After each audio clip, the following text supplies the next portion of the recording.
Bonjour et bienvenue, j'espère que vous allez bien. Aujourd'hui, j'ai le plaisir de vous présenter un nouvel oracle qui m'a beaucoup interpellé et que j'ai fini par acquérir. Donc c'est l'oracle Ro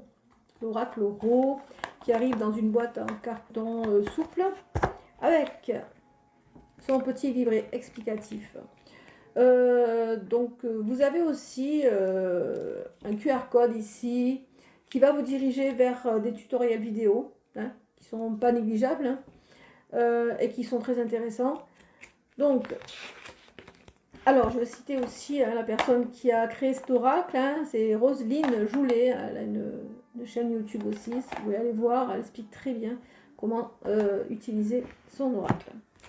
Alors, nous avons le petit livret qui nous parle de type de tirage, la croix de Ro. Nous avons le tirage à 13 cartes, le tirage à 3 cartes. Hein. Donc, c'est expliqué, c'est assez simple, mais après, vous pouvez faire suivant vos habitudes de tirage, c'est ce que je fais aussi. Hein. Après, on a nous aussi notre propre technique de tirage et habitude. Alors, on a aussi toutes les cartes qui sont expliquées. Nous avons certaines cartes qui se lisent à l'endroit et à l'envers. C'est intéressant aussi pour avoir plus d'informations. Donc, cet oracle m'a vraiment attiré parce qu'il a vraiment une complémentarité dans le sens où on peut avoir des réponses fermées, oui, non. Alors, le oui, le non, c'est important.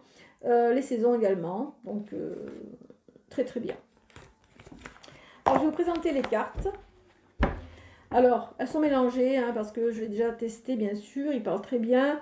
Et donc, je vais vous présenter, disons, le dos, parce que le dos des cartes, pour moi, c'est aussi important. Alors, je ne sais pas pour vous, mais moi, j'adore le dos des cartes. Généralement, quand il m'attire, je ne suis pas déçue de l'oracle en général. Alors, le dos des cartes est juste magnifique. La qualité des cartes également, hein, ça va. Hein. Je veux dire, c'est pas trop épais, trop fin, c'est normal, disons, correct. Alors, on va présenter un peu les cartes. Alors, nous avons la carte de l'eau. Elles sont pas rangées en ordre. Hein, donc, la carte de l'eau qui a deux significations. Donc, c'est intéressant aussi. On a la carte de l'eau. Et si elle est à l'envers, on a l'ouest, en fait, la direction. Donc, nous avons les 4 éléments ici, hein, dans le jeu. Alors, nous avons la carte de la paix. Elles sont vraiment très belles, ces cartes. Hein. Nous avons le puzzle.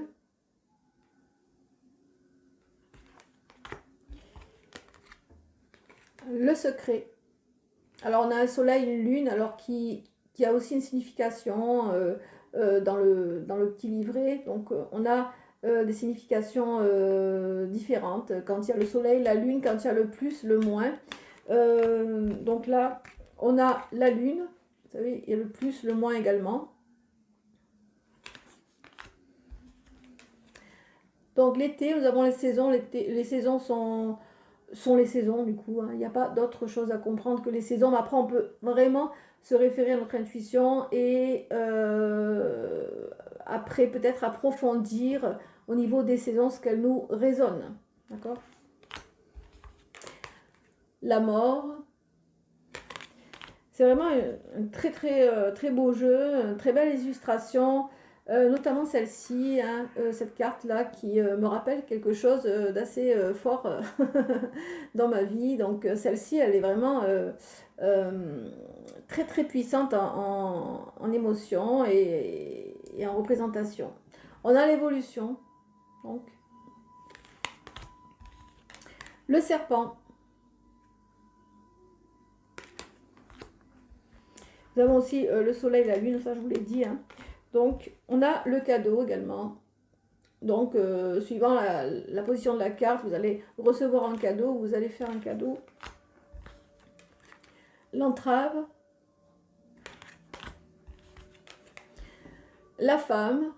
Donc, on a des personnages aussi dans ce jeu qui est fort intéressant parce qu'on a la femme, la jeune femme, l'homme, le vieillard, la vieille dame et les enfants. Alors ici, on a aussi des symboles qui ne sont pas négligeables. Donc, On a ici ce symbole qui signifiera que la femme est blonde. Et ici, on a ce symbole qui signifiera la femme brune. Voilà. Donc, on a le grand-père également, avec le même symbolique ici. Le ver de terre, j'adore cette carte. Le ver de terre. Un ver de terre qui est amoureux d'une étoile. Donc, cette carte signifiera peut-être quelque chose d'impossible. Tournez la page. Le feu vert, donc les feux sont au vert, donc on peut foncer. Donc la signification de cette carte est très simple également. La mer, donc la mer, c'est tout ce qui se passe autour de la mer. Si vous avez la carte du déménagement, vous pouvez déménager au bord de la mer, au bord de mer. Le feu, donc le feu, c'est aussi un élément qui peut aussi rappeler le sud. Donc après, à vous de voir comment vous pouvez interpréter suivant justement les demandes, les questions. Le sceptre, le masque, la prise de conscience, le caméléon, adaptation,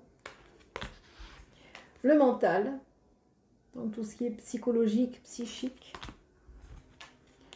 le miroir. Alors on a la ville, la carte non. La carte non, c'est une carte vraiment importante dans un jeu, je trouve. Puisque quand on pose une question fermée, on aime bien savoir, soit avec une carte, soit avec un pendule, mais c'est vrai que c'est intéressant. La lanterne, on va faire la lumière certaines choses, ou alors c'est vraiment quelqu'un qui vous guide, hein, ça peut être ça aussi. La carte oui, les ciseaux, les chakras, l'amour, le voyage, la montagne, l'embryon, qui peut représenter une grossesse ou un nouveau projet.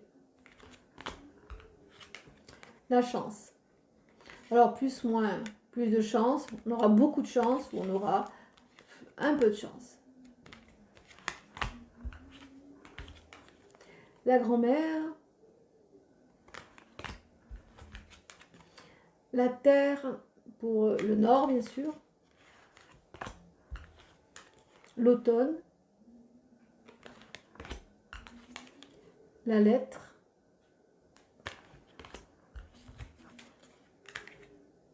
l'écoute.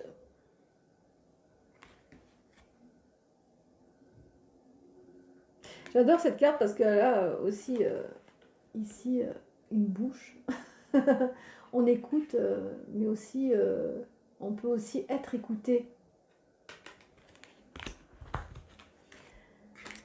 Le microphone avec le symbole de Mercure hein, qui nous parle de communication ici.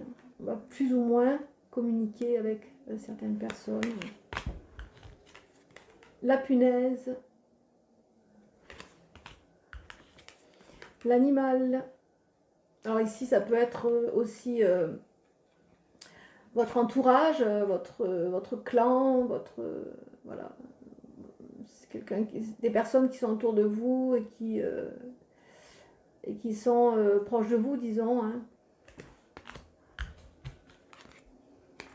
L'alliance. La jeune femme.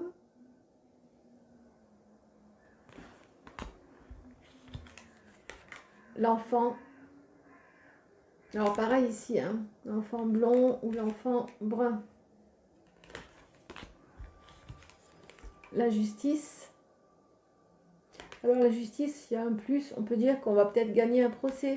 S'il y a un moins, on peut dire que bon, on aura moins de chance. Hein, il n'y a pas de chance où il faudra reconsidérer la situation en question. La maison.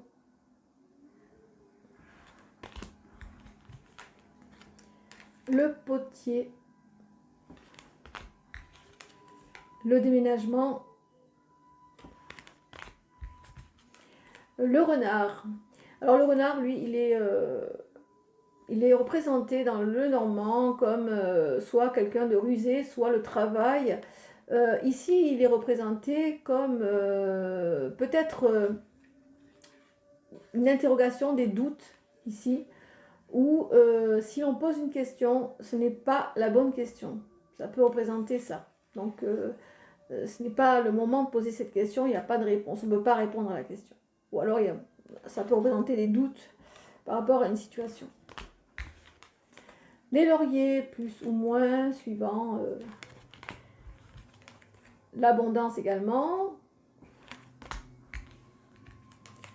La recherche.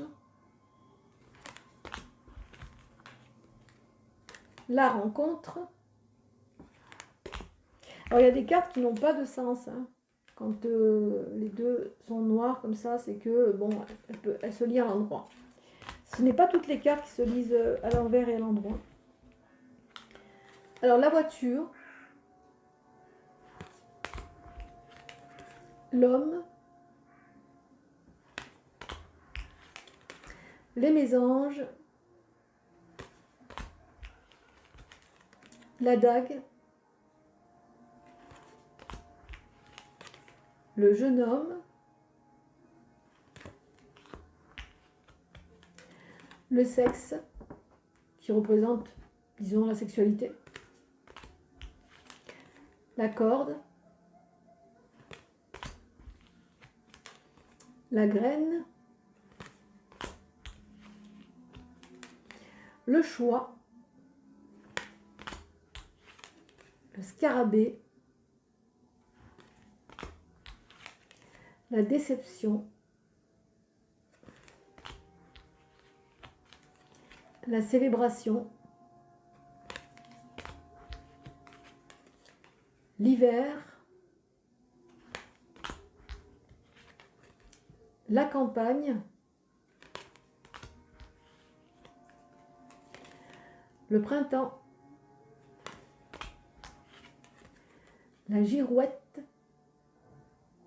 C'est quelqu'un qui est indécis, qui tourne en rond, je sais pas. Voilà donc. Le secret, non le savoir, pardon. Le savoir, non, le savoir c'est l'étude, hein, l'étude, les formations, rechercher peut-être des infos sur certaines choses, ou faire une formation, ou quelqu'un qui est étudiant aussi. La foudre.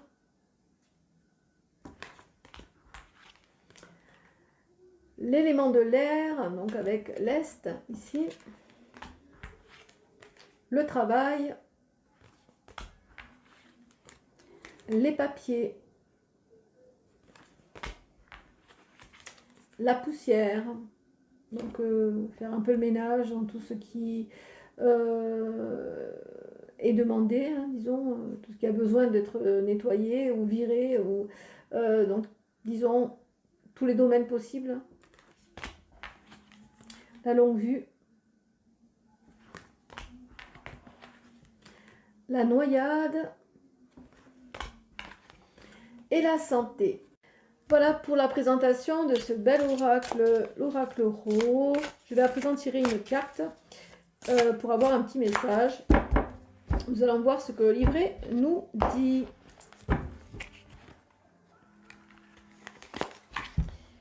Alors, nous avons la rencontre.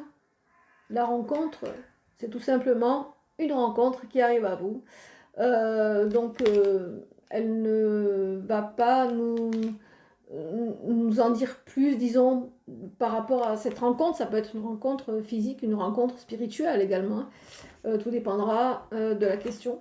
Donc, je vais regarder ce que nous dit le livre sur cette carte. La rencontre, une rencontre amicale, professionnelle ou amoureuse, donc voilà. Ou spirituelle. On peut très bien aussi projeter projeter cette rencontre qui va être une rencontre peut-être avec une déesse, un dieu, une entité, un esprit. C'est possible aussi. Puisque les cartes sont des supports, enfin en ce qui me concerne, les cartes sont des supports, de merveilleux supports bien sûr, parce que je suis passionnée de tout ce qui est cartomancie, oracle, tarot. Ce sont des supports, parce que moi, au travers des cartes, je vois au-delà de la signification de la carte. Quelquefois, ces cartes m'envoient d'autres messages qui n'ont souvent rien à voir avec l'interprétation de la carte. Donc, il faut avoir confiance en son intuition, en ses guides, ce que vous entendez dans votre tête, ces petites voix que vous entendez, ce sont vos guides qui vous parlent et qui vous envoient des messages. Donc, ça aussi, il faut le prendre en considération, pas seulement la signification de la carte, il faut aussi être connecté à votre consultant, parce que ça, c'est important aussi d'être connecté à lui ou à elle, puisque si vous n'êtes pas connecté à la personne qui vous demande une guidance, vous n'arriverez pas à la guider, tout simplement. Quelquefois, ça peut arriver, ça m'arrive aussi, de ne pas être connecté à la personne. Donc du coup, de ne pas vraiment être en phase de l'aider, disons, de la guider correctement. Ça arrive. Alors à ce moment-là, on se réfère justement à la signification des cartes. Ce qui est une aide, disons. Voilà, c'est comme ça que moi je vois les choses, mais généralement, il faut se préparer. Toujours se préparer avant une voyance, une guidance, vous l'appelez comme vous voulez, hein, une guidance. Moi, je pense que c'est plus une guidance qu'une voyance, parce que bon, on voit des choses, c'est clair, on entend des choses, on peut transmettre des informations sur le futur, mais pour moi, c'est une guidance. On va guider la personne parce qu'on va lui annoncer des événements, et après, c'est à elle à saisir les opportunités. Ça s'appelle le libre arbitre. Donc, si elle ne saisit pas ces opportunités, elle ne pourra pas jouir justement de cette opportunité que nous lui annonçons. D'accord? Voilà, donc je ne fais pas toujours des guidances avec les cartes. J'utilise aussi des cristaux pour mes guidances. Je suis connectée à mes guides et j'attends que vraiment les informations arrivent, que mes guides me parlent et aussi de pouvoir, disons, avoir des flashs, parce que les cartes aussi peuvent me renvoyer des images, des informations autres que par exemple cette illustration. Voilà.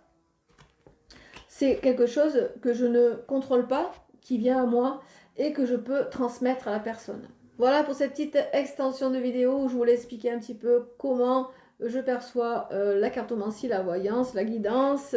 Chacun a sa propre technique, a ses propres techniques qui sont différentes d'une personne à l'autre, mais ce n'est pas pour ça que c'est moins efficace. Tout dépendra de votre connexion avec vos guides, de votre confiance en vous et de la connexion que vous aurez avec votre consultant.